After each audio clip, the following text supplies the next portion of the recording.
Mesdames, Mesdemoiselles, Messieurs, chères Longperroises, chers Longperrois, chers administrés, je souhaite par ces quelques mots d'introduction vous souhaiter de nouveau une bonne et heureuse année 2026 ainsi qu'à vos proches, familles et amis. Cette nouvelle vidéo de début d'année 2026 reviendra spécifiquement sur le dernier conseil municipal avant le jour de l'an et la Saint-Sylvestre. À cet effet, je tenais personnellement à vous informer et je vais vous relater le déroulement du dernier conseil municipal de notre commune de Longperrier. Au long de cette vidéo, je déclinerai les documents préparatifs du conseil du 15 décembre 2025, où la parole me fut confisquée antidémocratiquement. Pour exemple, j'évoquerai des manquements graves, manquements que j'avais identifiés ainsi que bon nombre d'élus de notre assemblée. Ces éléments de droit étaient structurés, mais évoquer certaines illégalités provoque la colère de ceux qui sont aux responsabilités. Maintenant, je vais vous donner lecture. Je tiens à préciser que mes déclarations n'ont pas pu être exposées normalement, mon droit à la parole en qualité d'élu de l'exécutif ayant été violé, soit par une interdiction de m'exprimer, soit par des interruptions intempestives, répétées, lorsque la parole m'était entre guillemets accordée. Je rappelle qu'en matière de liberté d'expression, la Cour européenne des droits de l'homme a statué. Dans un arrêt du 12 avril 2012, la Cour européenne des droits de l'homme a constaté la violation de l'article 10 de la Convention par l'État. Cette vidéo demeure un moment en vérité, et afin de clarifier clairement les manquements et arrangements irréguliers en amont du Conseil, tout comme en aval de l'Assemblée qui délibère pour vous, vos enfants et le quotidien de toutes les familles longperroises. J'illustre mon propos, chers amis. Par exemple, nous sommes après la rentrée scolaire du 5 janvier 2026, et nous n'avons toujours pas de procès-verbal du dernier conseil municipal de Longperrier, qui s'est pourtant déroulé le lundi 15 décembre 2025. Entre nous, si j'étais procédurier, le conseil municipal serait déjà annulé, et la maire se serait déjà fait tirer les oreilles par monsieur le préfet et les sous-préfets, ainsi que par la direction du contrôle de légalité. Vous pourrez constater que j'exprime dès le premier instant mon profond mécontentement et ma volonté de signaler ces faits aux élus présents, ainsi qu'aux administrés longperrois. Vous pourrez également observer que la police municipale intercommunale, malgré la période de réserve des fonctionnaires, s'est déplacée sans raison valable, sur ordre irrégulier pouvant être frappé d'illégalité. En tout état de cause, sur ma saisine, monsieur le préfet sera plus qu'alerté. La procédure de privation de liberté d'expression rendant cette demande abusive, ce qu'on appelle en droit un excès de pouvoir. Voici maintenant l'exposé et la liste des points qui auraient dû être abordés et débattus lors du conseil municipal du 15 décembre 2025 à 20 h en salle des Archers de Longperrier. Et avant d'aborder l'ordre du jour et le déroulement du conseil municipal, il est indispensable de mettre en lumière un certain nombre de dysfonctionnements graves déjà signalés à plusieurs reprises et pour lesquels la maire de notre commune de Longperrier fut rappelée plusieurs fois à l'ordre par monsieur le préfet de Seine-et-Marne.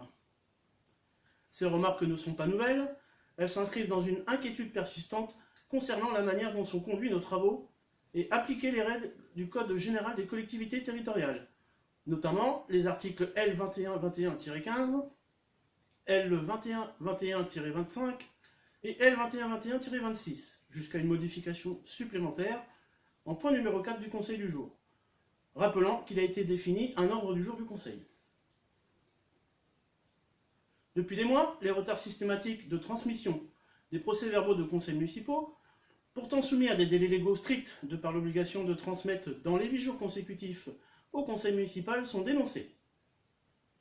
Ces documents sont fréquemment communiqués à quelques jours seulement de la séance suivante, rendant impossible une préparation sérieuse et constituant, selon plusieurs d'entre nous, un manquement susceptible d'être interprété comme une illégalité administrative supplémentaire manifeste.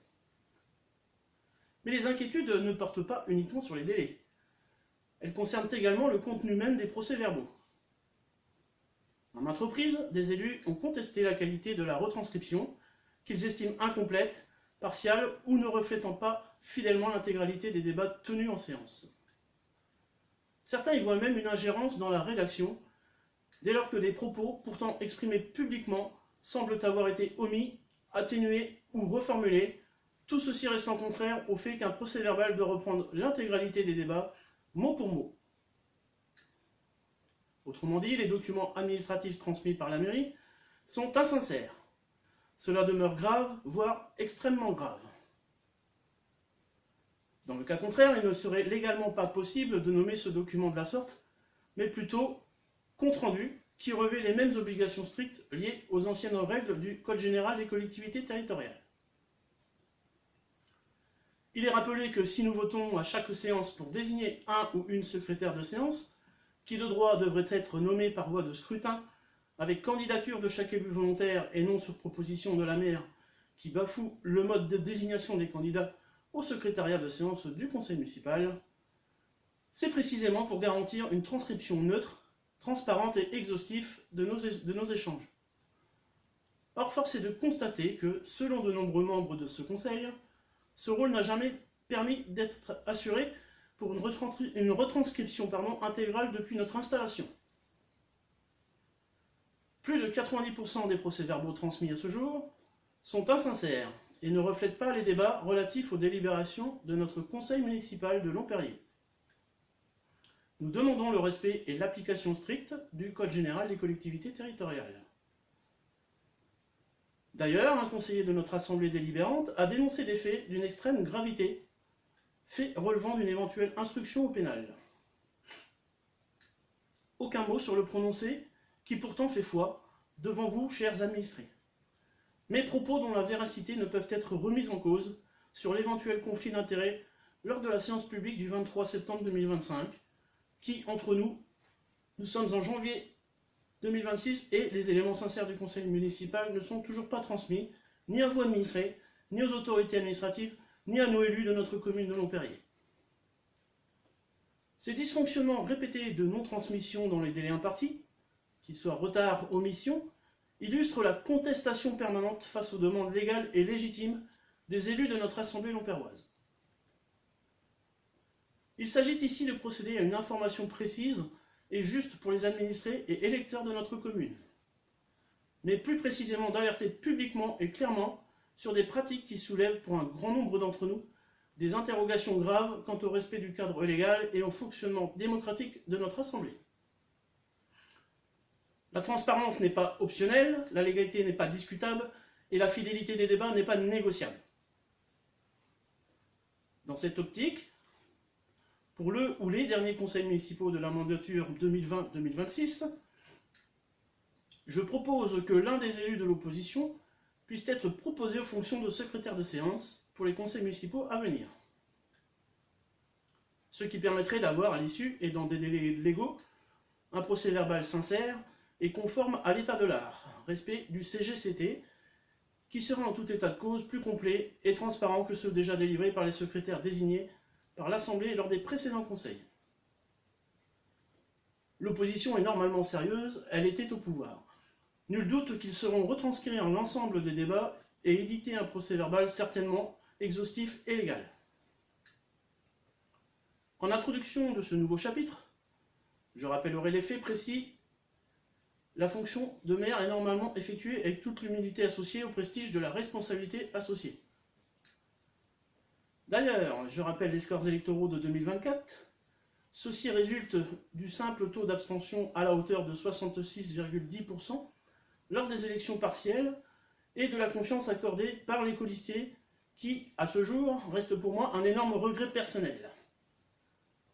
Après, c'est ainsi quand vous donnez votre voix à un élu qui ne le mérite point. À ce sujet, je me permets de faire une intervention comportant certaines explications sur les 12 mois de mandature passée. Soit une mandature où les Longperroises et les Longperrois n'ont pas vu une seconde les actions vendues par la tête de liste qui se présente à sa réélection. Beaucoup de palabres, blabla, pour un résultat nul, voire très nul.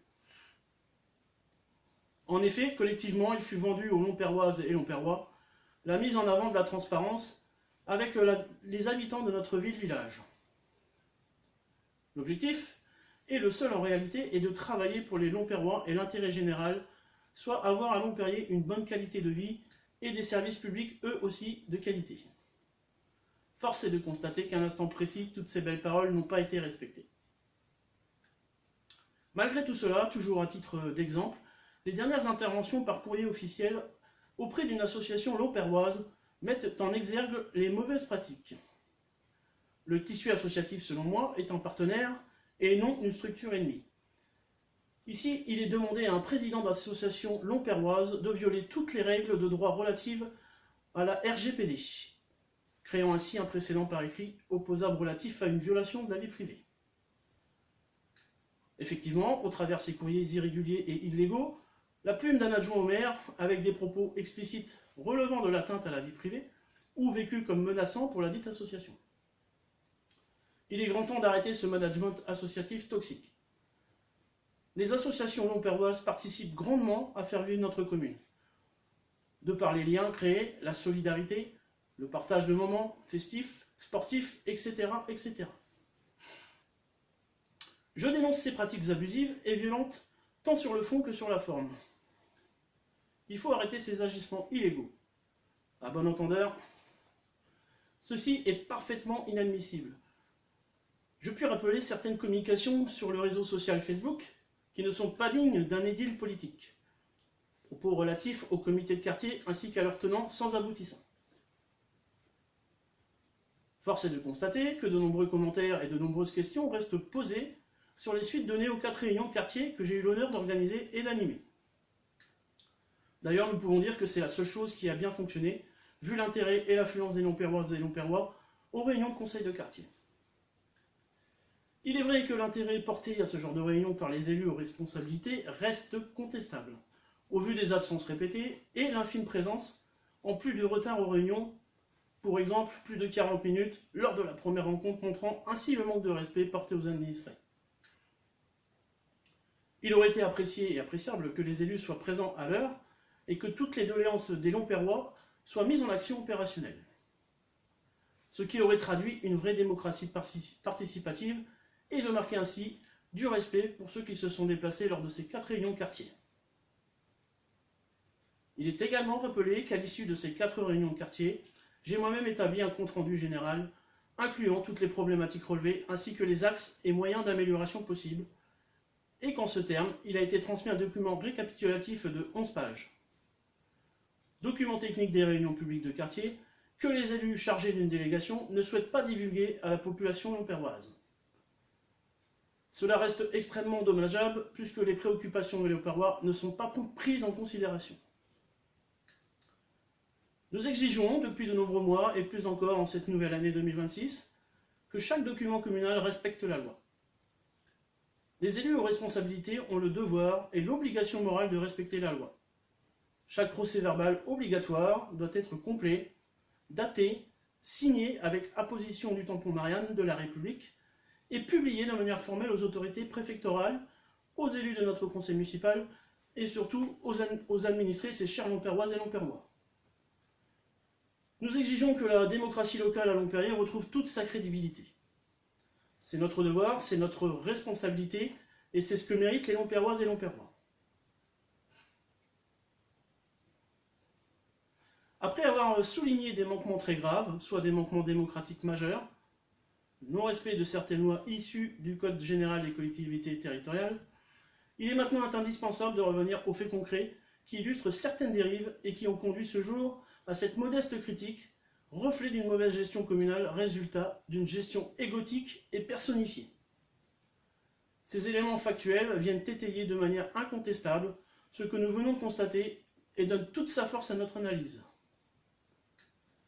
Voilà, mesdames, messieurs, le sens de mon intervention et de ce que je me devais de souligner lors du dernier conseil municipal de l'année écoulée. Maintenant, je vais vous relater en détail les manquements décriés point par point. Premier point, le City Stade et ses travaux. En ce qui concerne cette délibération 2025-60, je vous invite à relire la délibération d'intérêt communautaire. Il était nécessaire pour l'attribution du marché public pour la construction du City à l'égard de la société Goji. Je demande à ce que soient déclinés les appels d'offres ainsi que le compte-rendu de la commission d'appel d'offres. Cette délibération 2025-60 ne concernant pas l'attribution du marché public, mais bien la subvention de la CARF pour ses projets de travaux. La délibération numéro 2025-60, passée au conseil municipal du 23 juin 2025, pourrait constituer devant le tribunal administratif de Melun un abus de pouvoir, voire un excès de pouvoir. La première réalité, c'est qu'il s'agit d'une délibération ayant pour but d'autoriser la maire à solliciter l'intercommunalité pour le financement du City-Stade, et que la seconde subtilité, c'est que le conseil municipal n'a jamais donné son accord pour l'attribution du marché public à la société Gogi. En l'occurrence, l'intégralité des écrits demeureront discutés devant le tribunal administratif de Melun et pourraient se voir qualifiés par ce même tribunal administratif de Melun d'insincères. En outre, le fait de cette délibération n'est pas obtenu d'appel d'offres, ni de commission d'appel d'offres, avec les comptes rendus des commissions d'appel d'offres, peut se voir frapper par les autorités judiciaires de la constitution d'un marché public attribué illégalement et une utilisation irrégulière des deniers publics de notre commune. Deuxième point, divulgation des noms des enseignants des écoles primaires et maternelles sur le site de la mairie officielle. Je vous rappelle que les fonctionnaires d'État de l'éducation nationale détachés dans nos écoles communales de Longperrier ont droit à une vie privée et que la mise en ligne de leur affectation sur école et leur identité est légalement cadrée par la CNIL avec le seul consentement écrit des personnes concernées. Rappel sur les éléments présents sur le site de la commune pouvant constituer une infraction caractérisée par ce qu'on appelle l'atteinte à la vie privée. Il sera donc demandé pour le premier conseil municipal de l'année 2026 de transmettre sans délai les autorisations préalables des personnes concernées. En effet, à ce jour, il est toujours visible et consultable le nom des enseignants sur le site officiel de la mairie, et cela revêt un caractère contradictoire. Le respect des règles du RGPD et l'anonymisation des données personnelles ne sont pas conformes à la législation en vigueur. Point numéro 3, des propos inadmissibles en conseil municipal à l'endroit d'un fonctionnaire d'État dans le cadre de ses fonctions.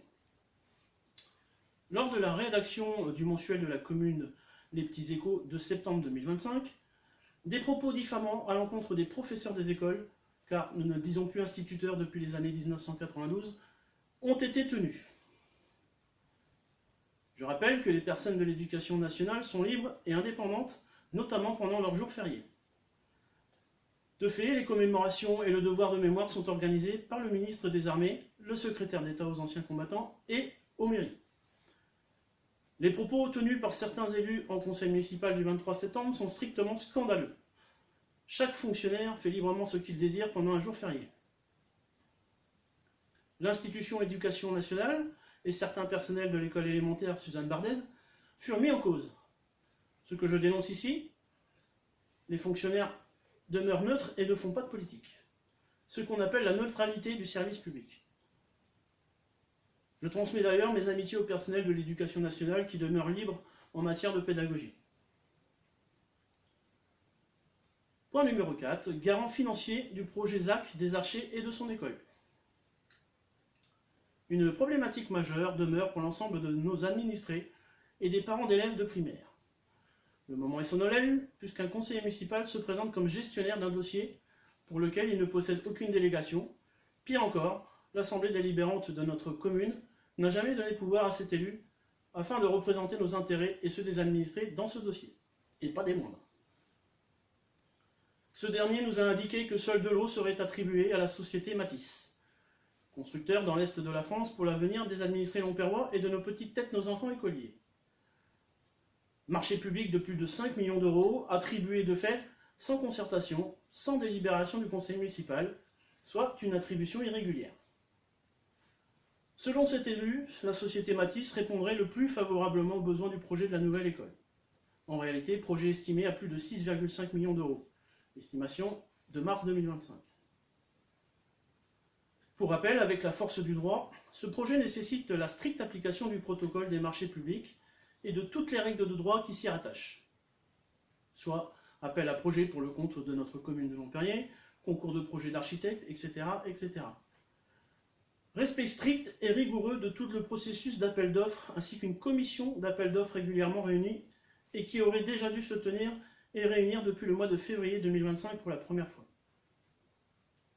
À ce jour, quand le projet arrivera à terme, nous aurons un coût global certainement plus proche des 7,2 millions d'euros, au vu de l'explosion des coûts des matériaux et des éventuelles modifications apportées à la construction de cette future école communale, dont les enfants auront grand besoin, et au vu des nouveaux administrés qui arriveront également. Reprenons les éléments financiers. Il est rappelé que l'aménageur a transmis 2 millions d'euros pour la construction de cette dite école, avec 279 logements, en plus du quartier du Noyer de la Loque, mais en réalité, c'est près de 400 logements de plus qui seront livrés sans la moindre contrepartie financière. Aujourd'hui, nous n'avons pas de données supplémentaires. Réalité des courses, l'aménageur aurait dû verser à notre commune près de 3,5 millions d'euros au vu des 400 logements supplémentaires qui définissent près de 240 élèves supplémentaires. Si l'on considère que la moyenne de 0,6 à 0,7 enfants par logement constitué, soit la construction de l'équivalent de 1,5 ou 2 écoles supplémentaires, pour dimensionner correctement notre commune en matière d'équipement lié à la scolarité des jeunes Lomperrois. Cette première vidéo de 2026 permettra officiellement de demander de transmettre à chacun des élus et sans délai le plan pluriannuel d'investissement relatif aux écoles communales dont nous avons urgemment besoin à l'avenir proche. J'évite le détail des coûts de crédit pour lesquels notre commune devra s'endetter en investissement. Tous les parents d'élèves sont soucieux de l'avenir de leurs enfants au sein de nos écoles communales lomperroises, prenant en considération les futurs nouveaux administrés et le besoin d'écoles communales, et un service public d'éducation performant pour ses directeurs, enseignants, ATSEM, animateurs ou personnel technique. Cinquième point, le PLU de Montpellier, une nouvelle affaire dans les affaires. Madame, Monsieur, cher Lomperrois, en son temps, un cadre administratif de notre commune alertait sur les factures irrégulières présentées par un prétendu urbaniste.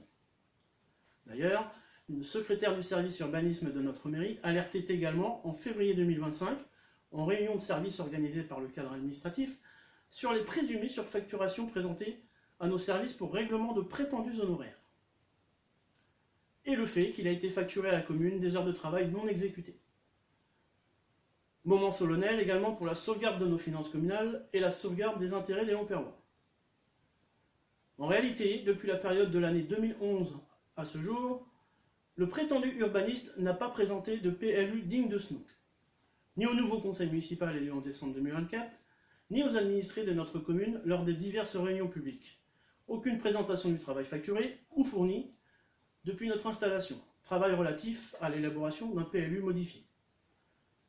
Cela dit, processus pourtant obligatoire, appelé la concertation avec une personne nommée par la présidence du tribunal administratif de Melun, qui est le commissaire enquêteur. À tel point qu'au mois de février 2025, les responsables de l'urbanisme et de la communauté d'agglomération de Roissy-Pays de France alertaient sur les éléments techniques discutables de notre PLU qui date de 2011. Autrement dit, les techniciens de la CARF se plaignaient de bon nombre de dossiers techniques qui n'étaient ni faits ni à faire, avec un PLU bourré d'inepties techniques sur une commune désignée entre autres. Enfin, nos finances publiques communales, l'argent des Lomperroises et Lomperrois issus des impôts par exemple, aurait déboursé plus de 106 000 € pour un résultat nul. Aucune modification de PLU votée, mais plus de 106 000 € et près de 18 900 € supplémentaires en attente en mars 2025. Règlement à un cabinet extérieur, cabinet d'urbanistes hors Seine-et-Marne. Nous n'avons toujours pas voté de PLU en 2025 et notre commune est toujours soumise à un PLU datant de 2011 en sa modification simplifiée, numéro 1, pour laquelle les finances communales ont déboursé des dizaines de milliers d'euros pour rien. Le cabinet d'experts géomètres de notre commune voisine de Dammartin-Goël aurait fait un meilleur travail pour des délais 10 fois inférieurs et des dépenses 10 fois moins coûteuses. En tout état de cause, il va falloir remettre de l'ordre dans la gestion de toutes les affaires communales et notamment dans le secteur de l'urbanisme de manière à ce que nous adoptions un PLU digne de ce nom avant le prochain tour des élections municipales de mars 2026. Je vous demande, avec la force de droit en ma qualité d'élu de l'exécutif local, également de bien vouloir nous transmettre une note technique avant le 15 janvier 2026, tous les éléments techniques relatifs à notre très cher PLU, toujours en voie de modification, à savoir le plan de zonage, le plan de la mousse, le plan de la gestion des eaux, le plan d'aménagement urbain et périurbain, Enfin, cette note technique sera évidemment affichée pour les administrés sur le site internet de notre ville. Ce dossier complet sera donc réalisable sans délai, puisque largement payé rubis sur l'ongle par les finances communales, et de nous transmettre également sans délai la note technique de cohérence territoriale relative au PLU de Longperrier, associé au SCOT, au pastillage Grand Paris. Nous attendons également tous les avis des personnes publiques associées, à savoir cohérence territoriale et continuité urbanistique, avec les PLU de Dammartin-Goël, Villeneuve-sous-Dammartin, Moussy-le-Neuf, Moussy-le-Vieux, Saint-Marc, Mitry-Mory, Compan, Juilly, pour ne citer que les plus proches. Enfin, nous serons transmis les avis de la SAFER et Aéroport de Paris, dit ADP, de la CAF et de la Chambre d'agriculture, etc., etc. Par anticipation du premier conseil municipal 2026, j'indique qu'à l'issue, le PLU devra être transmis à l'ensemble des maires du nord de Seine-et-Marne pour délibération des conseils municipaux et lettre d'approbation selon l'article 153-21 du Code de l'urbanisme. Enfin me vient une question légitime, question financière et technique. Que s'est-il passé depuis le mois de mars 2025? Et plus spécifiquement, depuis l'installation de notre nouveau conseil municipal de Longperrier. Monsieur le prétendu urbaniste aurait-il facturé de nouvelles prestations non réalisées? Puisque ne vaudra pas de PLU en 2025, les modifications étaient engagées en 2011 et les factures toujours honorées par nos finances locales en 2025. Par conséquent, je vous demande solennellement de nous transmettre collectivement, administrés et élus, via le site de la commune, l'ensemble des factures de ces 10 dernières années concernant le règlement de factures grassement payées pour un travail non abouti depuis plusieurs années.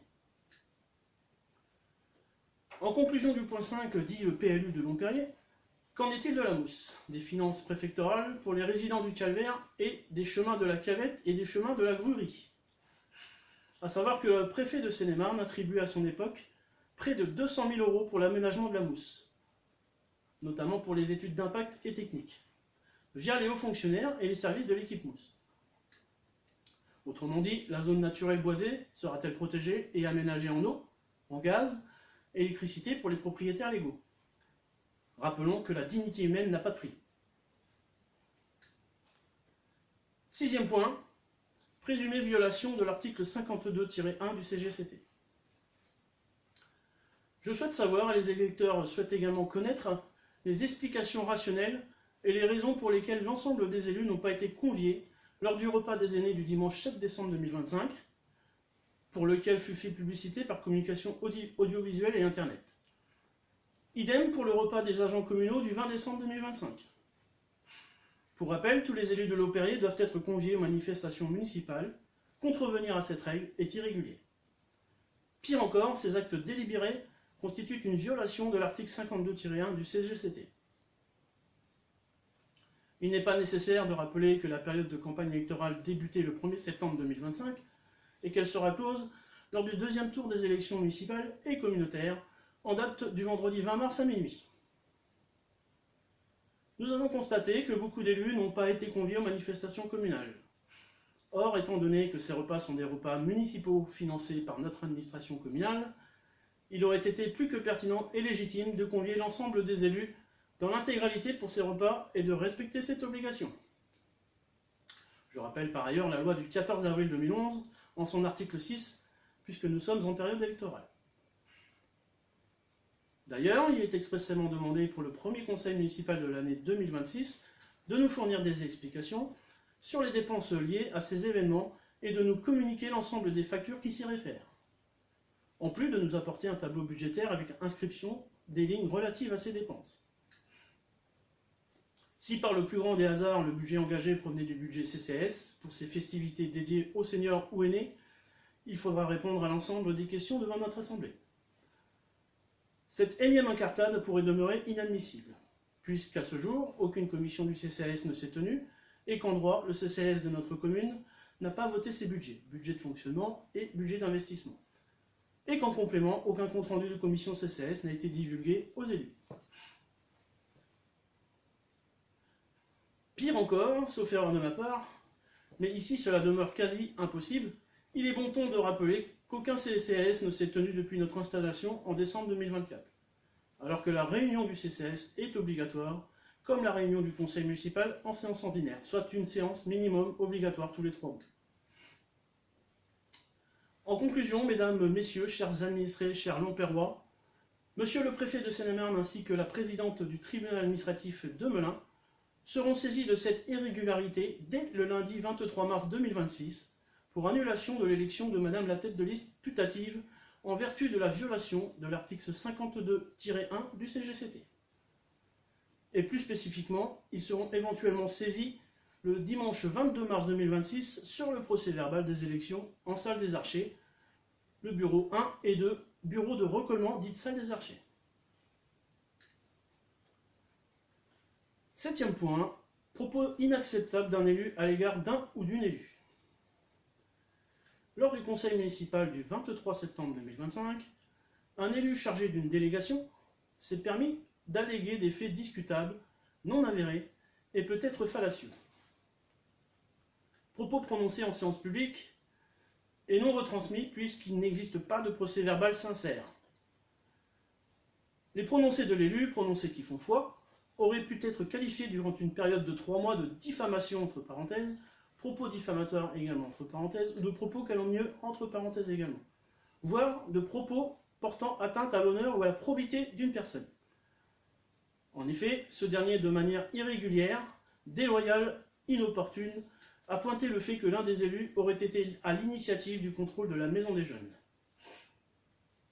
Il a donc, avec un agacement perceptible, remercié publiquement une personne sans la citer, mettant sur la potence et condamnant illégalement des faits inexacts, infondés ou inventés.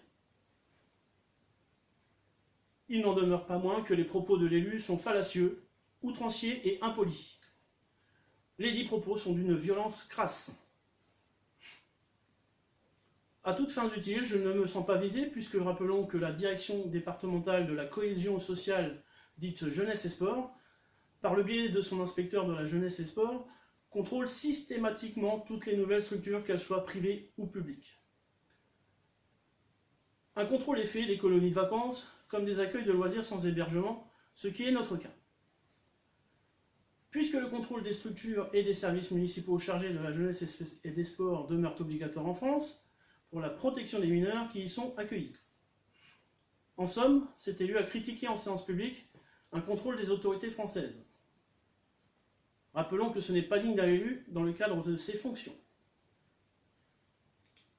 En contrôlant le contrôle de la DDCS, cet élu a critiqué directement les services de monsieur le préfet de Seine-et-Marne en séance publique. Monsieur Pierre Horry, notre préfet, est le patron de la DDCS, dite DDPP ou DDCS-PP. En conclusion, ces propos outranciers, irrespectueux, critiquant les services de l'État de Seine-et-Marne en reprochant un contrôle pourtant obligatoire, ressemblent à la tenue vestimentaire du dit élu, lors des commémorations réservées à nos soldats morts pour la France. Faites-nous honneur, et faites honneur aux personnes commémorées en laissant le jogging basket dans votre placard lors des prochaines manifestations officielles. En adoptant une tenue adéquate, ayez la décence de vêtir au moins une fois un costume cravate. Par ailleurs, évitez des gestes et postures indignes lors des photos officielles qui ne sont ni respectueux de notre commune de Lomperrier, ni de notre État-nation. À titre personnel, je demande officiellement à cet élu de bien vouloir présenter des excuses au conseil municipal, ainsi qu'aux agents de la jeunesse et des sports ayant effectué un contrôle pour le bien-être de nos enfants et adolescents. Je veux rappeler que dans le cadre de son activité professionnelle, cet élu ici et agent public au sein de sa commune a des devoirs et des obligations en qualité de dépositaire de l'autorité publique, et le premier devoir est d'être exemplaire. La pseudo-exemplarité dont ce dernier se prévaut à longueur d'année réside en totale contradiction avec ses propos tenus affligeants lors du dernier conseil du 23 septembre 2025, et son comportement inapproprié lors de certaines photographies officielles au nom de notre commune de Lomperrier. Pour terminer, il est formellement demandé à cet élu de changer impérativement de tenue vestimentaire et de venir aux conseils municipaux et aux manifestations commémoratives avec des habits dûment appropriés. Enfin, puisque ce dernier cherche grief aux élus de notre conseil municipal de Longperrier, pourrait-il nous indiquer sa relation personnelle ou extra-personnelle avec une agente administrative et d'accueil embauchée en mairie de Longperrier au mois de février 2025 courant? Je tiens à préciser qu'une légende urbaine indique à Longperrier et au-delà que cet élu, chargé d'une ou plusieurs délégations, aurait peut-être un lien de parenté, dit lien de cousinade, avec l'agent public concerné par un éventuel recrutement. Si toutefois cette légende urbaine était avérée, par acquis de conscience, je rappelle avec la force du droit que les emplois familiaux sont strictement interdits par les lois en vigueur, loi de 2017, et sont pénalement répréhensibles par la législation et les juges du tribunal judiciaire. En dernier lieu, mesdames, messieurs, chers Longperrois, chers youtubeurs, je reviendrai brièvement sur ma déclaration lors du dernier conseil municipal du 23 septembre 2025, qui n'a malheureusement pas été du tout retranscrite dans le prétendu procès-verbal de la séance du conseil municipal de cette même date. Je ne vous referai pas la lecture de cette dernière car de nombreux points ont déjà été repris et sont consultables dans leur intégralité sur la chaîne YouTube dédiée à la vie municipale de Longperrier. En revanche, je me pencherai sur l'intervention d'un élu de l'opposition qui soulève la présumée prise illégale d'intérêt ou le présumé conflit d'intérêt dans le cadre de l'acquisition de mobilier municipal de cuisine par le biais de la société HMI, pour laquelle une élue identifiée, élue en charge du dossier sans l'accord du conseil municipal, cette dernière ne dément pas les faits en séance publique. Avouant par ses propos tenus en séance publique, en répondant à l'élu qui l'a questionné directement, elle indiquait à l'Assemblée délibérante, par des réponses positives, avoir attribué le marché sans avoir procédé à un appel d'offres, ni même avoir consulté la commission d'appel d'offres, ce qui gênait plus encore l'élu qui l'a questionné. Le conseil municipal n'a pas donné mandat à cet élu. Ce dossier pourrait être qualifié de méthode de gestion inappropriée ou gestion infractionnelle. D'ailleurs, vous trouverez tous les éléments sur la vidéo YouTube Conseil municipal partie 1 et partie 2 du Conseil municipal du 23 septembre 2025. Dans cette hypothèse d'attribution de marché public de cuisine collective, il faudra transmettre également, sans délai, lors du premier Conseil municipal de l'an 2026, la somme forfaitaire de 20 000 € par élu pour les projets à destination des administrés. Dans un autre temps même, j'apporterai un droit de réponse concernant la navette dite bus impérial, et notamment, je reviendrai un instant sur la communication municipale diffamatoire, dit l'arrêt de la navette, suite à une plainte déposée par le loueur du minibus pour abus de confiance, article 314.1 du Code pénal, et plus particulièrement le fait que le véhicule aurait été utilisé sans contrat ni assurance pendant plus de 3 semaines. Cette situation jamais vue chez le seul loueur, véhicule non assuré plus que sans contrat pour la dite période, est significative de l'intérêt que portent certains élus de notre commune en charge de nos aînés via le CCAS. Conclusion première, il est rappelé que la dernière intervention que j'ai pu effectuer en qualité d'élu de l'exécutif local lors du dernier conseil municipal du 23 septembre 2025, dont tous les internautes pourront retrouver l'enregistrement intégral auprès du site YouTube contredit totalement les petits échos. Autrement dit, l'article des petits échos est mensonger et demeure mensonger dans son intégralité. À bon entendeur, le directeur de publication est responsable civilement et pénalement des écrits qu'il publie, ou qu'il fait publier au nom de la commune de Longperrier. En effet, lors de cette dernière séance du 23 septembre 2025, en conseil municipal, ma prise de parole était claire et précise. J'ai rappelé en fait et en droit les manquements relatifs à la gestion des aînés dans le cadre de l'action Bus Impérial organisée par le CCAS, entre parenthèses CCAS jamais réuni de décembre 2024 au 5 janvier 2026. D'ailleurs, il est nouveau demandé de nous divulguer en toute transparence les modalités d'acquisition de ce véhicule 9 places. Tous les aspects techniques et financiers s'y rapportant seront transmis aux élus conformément à la demande d'un groupe d'opposition, en renseignant précisément notamment le coût du véhicule, des assurances obligatoires, le nom de l'assureur et les garanties associées. À titre personnel, j'espère un tout risque avec toutes les options possibles puisqu'il s'agit de la protection de nos aînés et de leur transport dans les meilleures conditions de sécurité. Mais également, il sera transmis à tous les élus de Longperrier, comme déjà sollicité en conseil municipal à plusieurs reprises, les ordres de mission des agents municipaux autorisés pour la conduite de ce véhicule collectif 9 places. De plus, il sera transmis au conseil municipal la fiche de poste relative au métier de chauffeur en collectivité. Autre point du dit conseil du 23 septembre 2025, je demandais expressément la démission du maire de la commune de Longperrier et demandais que cette dernière produise à monsieur le préfet de Seine-et-Marne son courrier express de démission. A priori, il n'en est rien malgré la gestion calamiteuse de notre commune. À titre personnel, je suis ravi puisque notre calvaire s'arrêtera en mars prochain.